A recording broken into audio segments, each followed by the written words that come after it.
मैं यह क्या सुन रहा हूँ माँ? मुनमुन पति का घर छोड़कर आ गई है। फौरन उसे वापस भेजो, वरना हमारी बहुत बदनामी होगी। पवन की गुस्से में भरी तेज आवाज रामेश्वरी के कानों से टकराई। फोन पर क्यों इतना चिल्ला रहा है? थोड़ा शांत हो जा, तुझे कौन सी सच्चाई का पता है? और देखा जाए तो तुझे इस बात में कोई दिलचस्पी भी नहीं है। तुझे तो गांव छोड़े बरसों हो गए हैं। तू क्यों बदनामी की चिंता कर रहा है? जब से गया है, तूने और तेरे बड़े भाई ने पीछे मुड़कर नहीं देखा।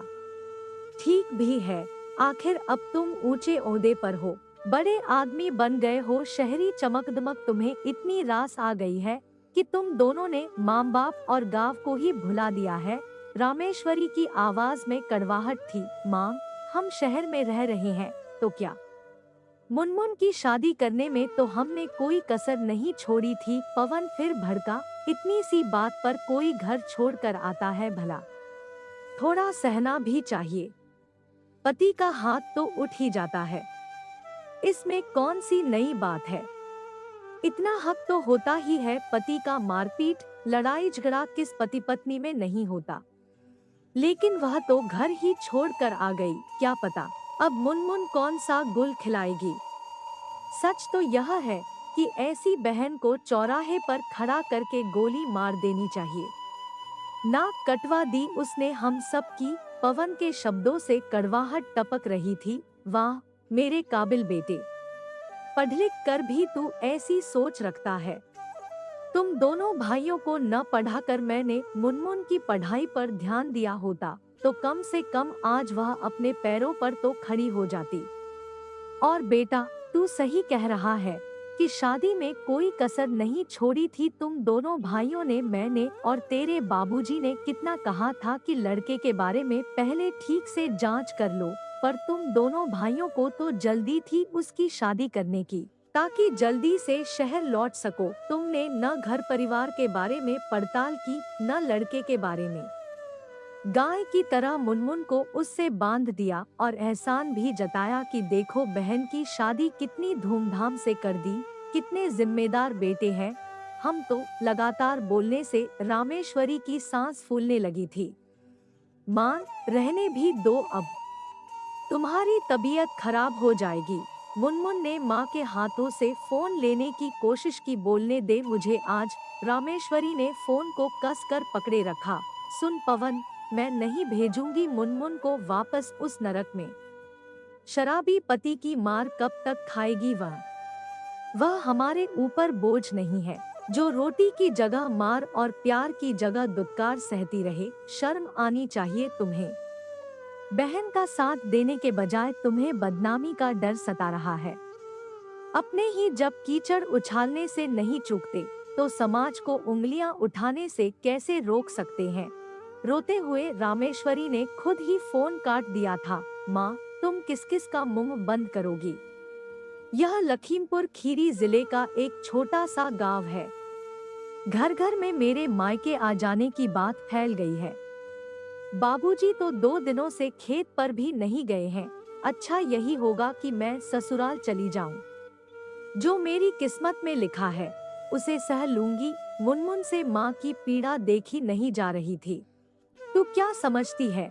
मैं नहीं जानती कि तेरे साथ वहाँ और क्या क्या होता होगा। माँ हूँ तेरी। पति की मार से तू ससुराल छोड़कर आने वाली नहीं है। सच बता, बात क्या है? रामेश्वरी की अनुभवी आंखें मानो भांप गई थी कि बात कुछ और ही है। माँ, मुनमुन सुबकते हुए बोली, शादी को 1.5 बरस हो गया है और मैं उन्हें बच्चा न दे सकी। मुझे बांझ कहकर वे डॉक्टर के पास ले गए, पर जांच में सब ठीक आया। मैंने पति से बोला कि तुम अपनी जांच करा लो, तो वह भड़क गया।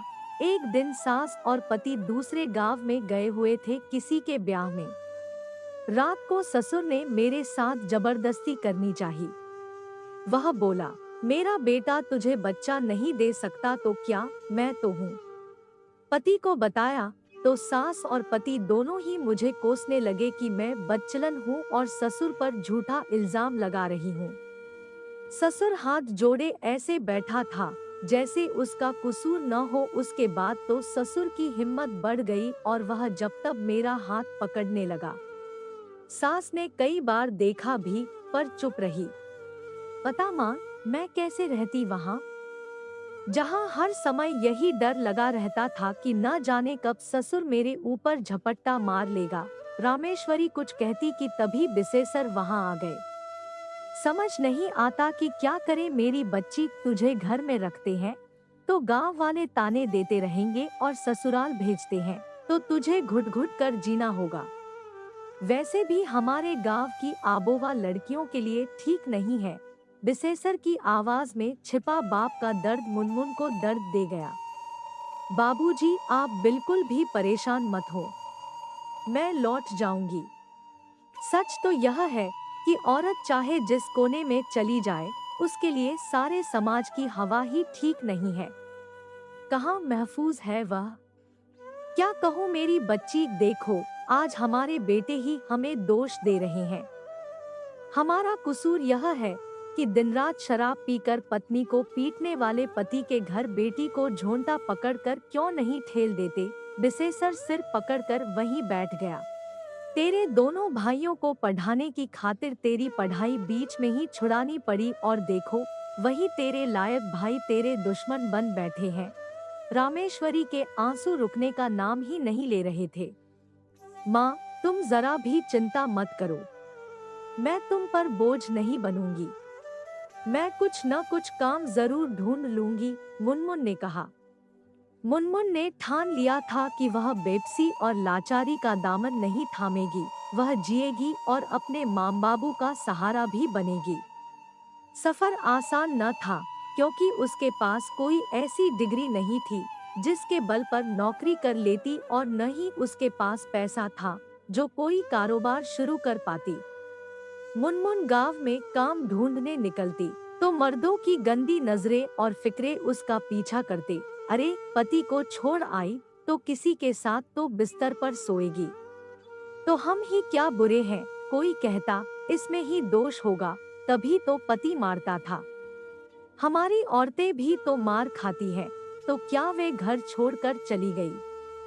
आदमी अपनी जोरू को न मारे, ऐसा कभी हुआ है।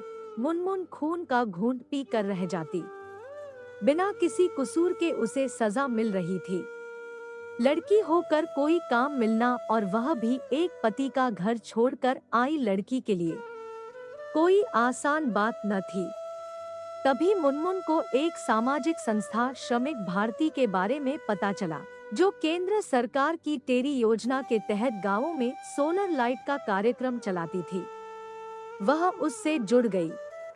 तब भी समाज उस पर हंसा कि देखो एक लड़की होकर कैसा काम कर रही है।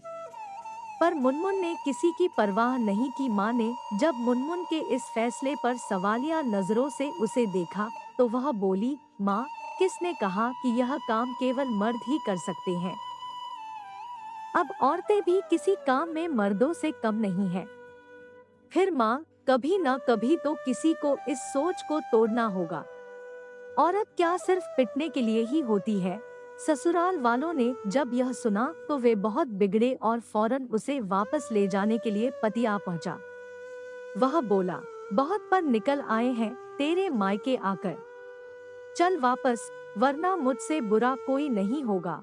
वह उस पर हाथ उठाने ही वाला था कि रामेश्वरी ने उसका हाथ पकड़ लिया।